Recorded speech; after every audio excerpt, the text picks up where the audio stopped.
निकाल के। जी, काकी जी।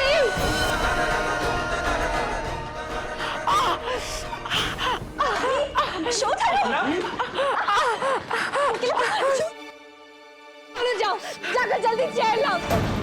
विद्या, जाओ जल्दी से बर्फ लाओ, ऐसे कहीं पैरों में सूजन ना जाए। जल्दी। आराम से। तुम गिरी कैसे कोकिला? वो तो भाभी मुझे भी नहीं पता। हे कृष्ण भगवान, मैं भंडार घर के कमरे में गई और जैसे ही दरवाजा खोला, रस्सी में पैर मेरा अटक गया और मैं गिर गई। बस अलमारी गिरने ही वाली थी कि गोपी बहू ने मुझे बचा लिया।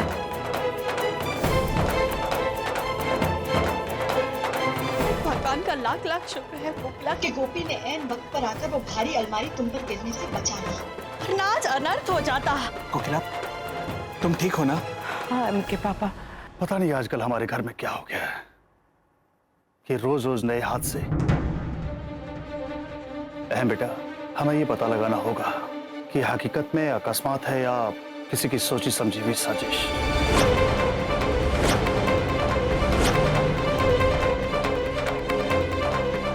दादाजी, आप कहना क्या चाहते हैं? ये सब मैं कर रही हूँ। तुम मुझे गलत समझ रही हो बेटा, मेरा कहने का ये मतलब नहीं था। तुम तो खुद गलत मैं आपको नहीं, बल्कि आप लोग मुझे समझ रहे हैं। इस घर में जो भी होता है सब मुझ पे ही ब्लेम करते हैं, भले ही वो गुनाह मैंने किया हो या नहीं। मीरा, तुम ये सब कुछ मुझे देखकर क्यों कह रही हो? तुम्हारे कहने का मतलब क्या है कि ये सब कुछ जो भी हुआ है वो मैंने किया है? ऑब्वियसली, क्योंकि स्टोर रूम में मेरे अलावा सिर्फ आप ही गई थी, और ये सब मैं तो नहीं कर सकती। इसका मतलब ये सब आपने किया है। इनफ मीरा, मीरा परी ऐसा कभी नहीं करेगी, और अब परी पे ब्लेम लगाना बंद करो। हाँ हाँ, आप तो इनका ही फेवर लेंगे, पर आई नो कि इस सब के पीछे इनका ही हाथ है। मीरा, एक बात बताओ, परी भला ऐसा क्यों करेगी? क्योंकि ये दादी से बदला लेना चाहती थी।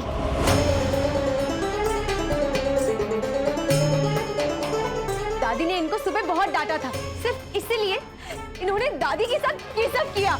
काकी जी ने सिर्फ मुझे ही नहीं तुम्हें भी डांटा था, इसलिए बदला तो तुम भी ले सकती हो।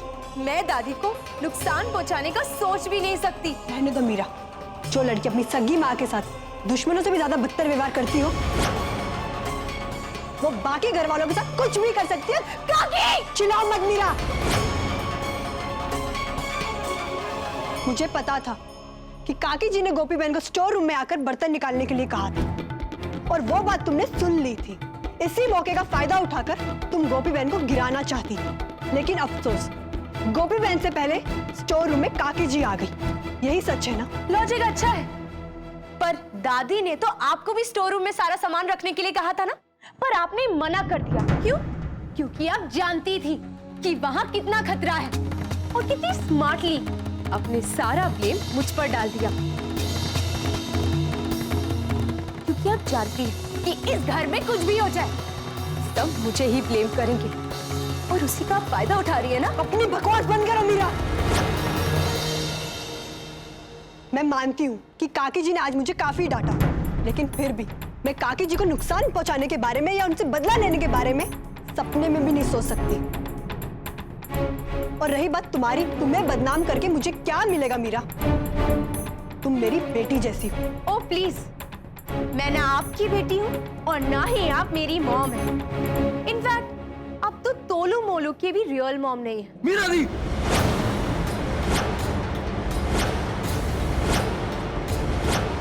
सो प्लीज, अगर आपको ममता बरसाने का इतना ही शौक है तो इन दोनों पे बरसाइए। मीरा, तुम्हें समझाया था ना कि कैसे बात करिए बड़ों से। डैड, आप मुझे क्यों बोल रहे हैं? यही तो आर्ग्यूमेंट कर रही है कब से मुझसे। मीरा, ये क्या तरीका है अपने से बड़ों से बात करने का? तुम्हें परिधि पर इस तरह से आरोप लगाने का कोई अधिकार नहीं है। रहने दीजिए काकी जी, ये लड़की सिर्फ दूसरों को दुख पहुंचाने के लिए पैदा हुई।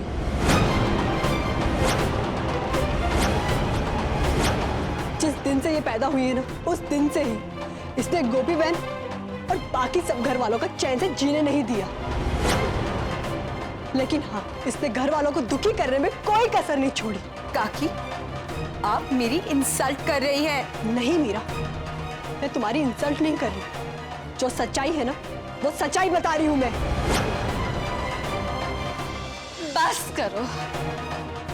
परिधि, मैं जानती हूँ कि मीरा ने हम सबका बहुत दिल दुखाया है। मीरा हमारे पास होकर भी हमसे दूर है और इसके लिए जिम्मेदार सिर्फ मीरा नहीं, मैं भी। जब जब मीरा को सबसे ज्यादा उसकी माँ की जरूरत थी, मैं उसके पास नहीं थी। इसलिए परिधि प्लीज, अगर दोष देना है तो मुझे दो, मेरी बेटी को नहीं।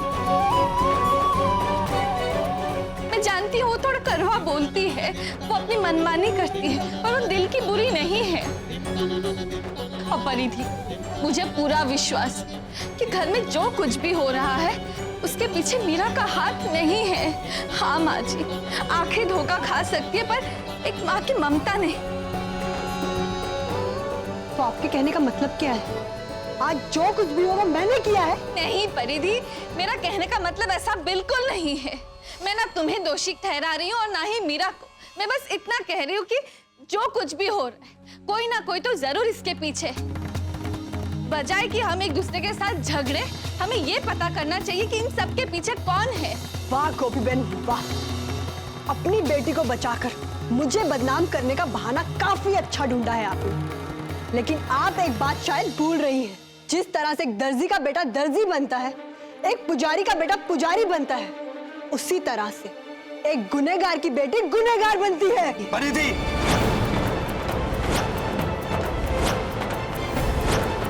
अपनी जुबान संभाल के बात करो। परी, ये क्या हो गया तुम्हें? क्या बोल रही हो तुम?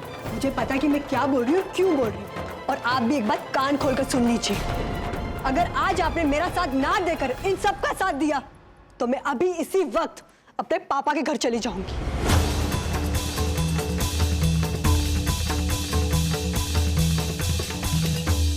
वाह परिधि वाह, इस तरह अपने पति को इमोशनली ब्लैकमेल करके चुप करवाने का आइडिया तुम्हारा अच्छा है। लेकिन जिगर के साथ साथ हम सबको चुप करवा के तुम साबित क्या करना चाहती हो? इस वक्त मैं अपने पति से बात कर रही हूँ जीजू, इसलिए जिक्स और मेरे आपसी मामले में आप बीच में ना बोलें तो बेहतर होगा।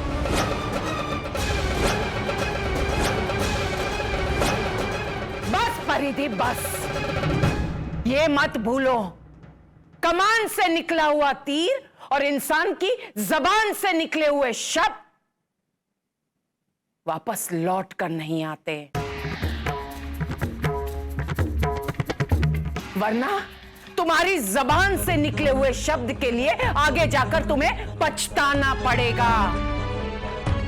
और तब तुम चाहकर भी अपनी जबान से निकले हुए शब्द वापस नहीं ले सकोगी। मैं देख रही हूं कि पिछले कुछ समय से तुम्हारे स्वभाव में बहुत बड़ा परिवर्तन आ गया है। घर के सभी सदस्यों का अपमान करने लगी हो। ये तक भूल गई घर के बड़े खड़े हैं। शुरुआत मीरा ने की थी, मैंने नहीं। बस परिधि, बस बहुत हो गया। घर में जो कुछ भी चल रहा है उस बात को लेकर हम अंदर ही अंदर लड़े जा रहे हैं। एक दूसरे के साथ होने की बजाय हम एक दूसरे के खिलाफ हो गए हैं। एक सवाल मैं यहाँ खड़े घर के सभी लोगों से पूछना चाहती हूँ। इस घर में एक छत के नीचे मिलजुल कर रहना सबका सपना था ना, जो बहुत सालों बाद पूरा हुआ। पर आज मुझे ऐसा लग रहा है वो सपना कहीं टूटकर बिखर रहा है। मानती हूं, घर होता है, वहां मन मुटाव होते हैं, लड़ाई झगड़े भी होते हैं, लेकिन इस तरह मुझे तो लगने लगा है जैसे सब लोग मिलजुल कर रहना ही भूल गए हैं। एक दूसरे से प्यार, छोटों से लगाव, बड़ों की इज्जत, ये सारी सभ्यता कहीं छूटती चली जा रही है। परिधि, सबसे अभी के अभी माफी मांगो। लेकिन मम्मी जी अगर तुम मुझे अपनी माँ मानती हो तो जैसा मैं कह रही हूं वैसा करो। माफी मांगो। मैंने आप सबका दिल दुखाया है, प्लीज आप सभी मुझे माफ कर दीजिएगा। अब माफी मांगने की बारी अहम की है।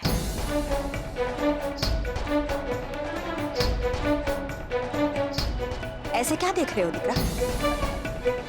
अगर परिधि इस घर की बहू है और उसका फर्ज है कि सबको मिलजुल कर इस घर में बांधे रखना, तो मोदी परिवार के बड़े बेटे होने के नाते तुम्हारा भी तो फर्ज है कि बिना सोचे समझे तुम किसी पर नाराज नहीं हो सकते। अहम दीकरा परिधि के साथ तो तुम्हारा दोहरा रिश्ता है। तुम उसके जीजाजी ही नहीं, उसके जेठ जी भी हो। मोटा भाभी 100% सही कह रही है। तुम्हें परिधि से माफी मांगनी होगी। आई एम सॉरी प्रीति। सुके जीजू। कोकिला, याद है कल तीज का त्योहार है। कल के दिन सारी सुहागनें अपने पति की लंबी उम्र के लिए व्रत रखती हैं। मैं आशा करती हूँ कि हम सब मिलजुल कर ये त्योहार मनाएं और इस घर में जो कुछ भी चल रहा है वो ठीक हो जाए, उसके लिए हम प्रार्थना करें। गोपी दीकरा, कोकिला को अपने कमरे में ले जाओ। आइए मां।